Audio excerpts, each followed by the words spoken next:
ತಂದು ಹೌದ್ರಿಪ್ಪ. ಸತ್ಯ ಎಂಬ ಕುರುಗಮನ ಹಿಡಿದು ಭಕ್ತರ ಗೆದ್ದರ ಕಾಣ ಕೂಡಲ ಸಂಗಮ ದೇವ ಅಂತ ಬಸವಣ್ಣ ಹೇಳ್ತಾನೆ. ಹೌದ್ರಿಪ್ಪ. ಭಗವಂತನ ಗೆಲ್ಲಿಗೆ ಒಂದೇ ಒಂದು ಸಾಧನ ಅದ. ಯಾವಂದ್ರಿಪ್ಪ? ಸತ್ಯ ಎಂಬ ಕುರುಗಲ್ಲ. ಹೌದು. ಸತ್ಯಮೇವ ಜಯತೆ. ಹೌದು.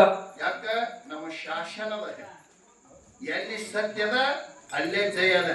ಹೌದ್ರಿಪ್ಪ. ಹಂಗ ಇದೇ ಸಿದ್ಧಾಪುರ ಗ್ರಾಮದ ವೀರಶೈವ ಪಂಚಾಕ್ಷರಿ ಧರ್ಮದಲ್ಲಿ ಏನಾಗಿದ್ರಿಪ್ಪ? ಯಾವ ಮಹಾದುಬೈ ಎನ್ನುವಂತ ಹೆಣ್ಮಗಳು ಮಂದ್ರಕ್ಕೆ ಕೊಟ್ಟಿತ್ತು. ಹೌದು. ಪ್ರತಿನಿತ್ಯ ತವರು ಮನೆಯನ್ನ ಬಿಟ್ಟು ಗಂಡ ಮನೆಯಲ್ಲಿ ನಡಿಕ ಬಂದಾಗ ಏನಾಗಿತ್ರಿಪ್ಪ? ಮೋಕ್ಷಿತ ಮುತ್ತಿನ ಮೇಲೆ ಬಹಳ ಭಕ್ತಿ ಆಗಿತ್ತು. ಹೌದ್ರಿಪ್ಪ.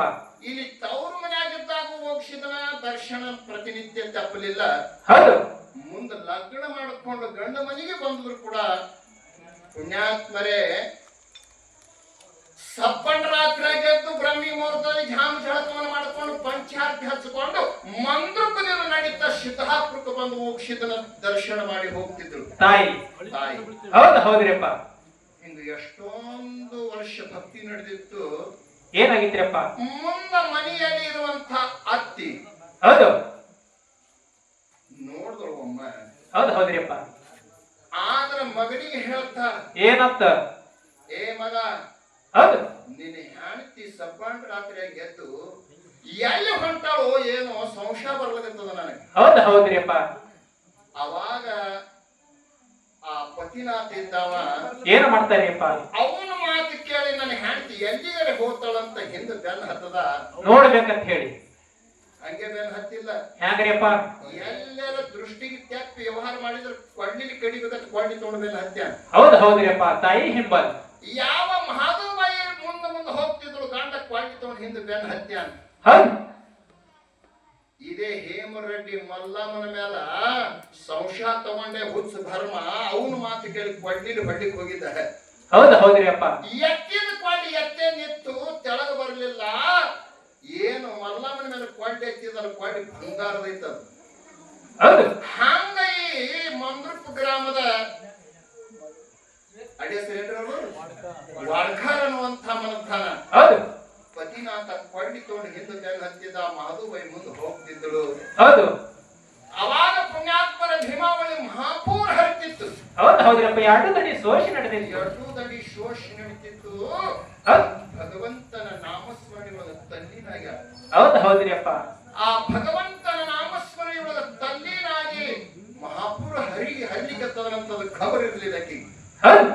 ಅವಾಗ ಪುಣ್ಯಾತ್ಮರೇ ಮಾಧುಬಾಯಿ ಭಕ್ತಿಯನ್ನು ನೋಡಿ ದೃಢವಾದಂತಹ ಭಕ್ತಿ, ನಿಜವಾದಂತಹ ಭಕ್ತಿ, ಆ ಭಕ್ತಿಗಾಗಿ ಭಗವಂತ ಆ ಹರಿತಿರುವ ಬಳಿ ತುಂಡು ಬಿದ್ದ.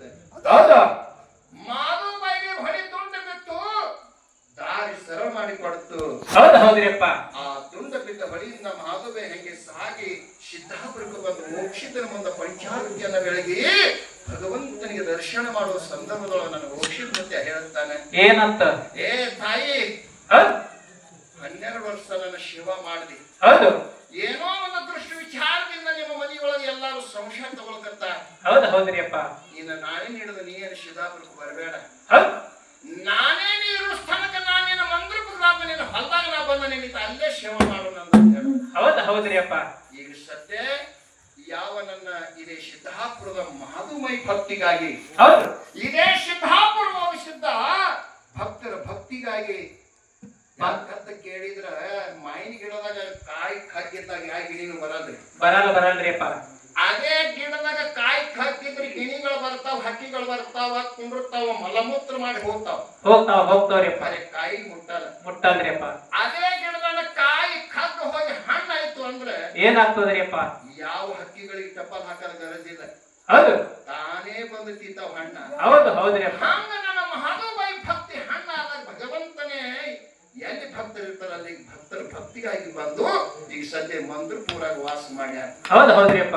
ಅದಕ್ಕೆ ಪುಣ್ಯಾತ್ಮರ ಇಂತ ಸಿದ್ಧರು ಭಕ್ತಿಯನ್ನ ಮಾಡಿ ಭಗವಂತನ ವರಿಸಿಕೊಂಡು ನಮ್ಮ ಸಮಸ್ತ ದುಃಖಗಳನ್ನು ದೂರ ಮಾಡಿ ಒಂದು ಆನಂದ, ಒಂದು ಸುಖವನ್ನು ಕೊಡುವಂತಹ ಶಕ್ತಿ ಭಗವಂತನ ನಾಮಸ್ಮರಣೆ ಒಳಗದ ಭಗವಂತನ ಭಕ್ತಿ ಒದಗುವಂತ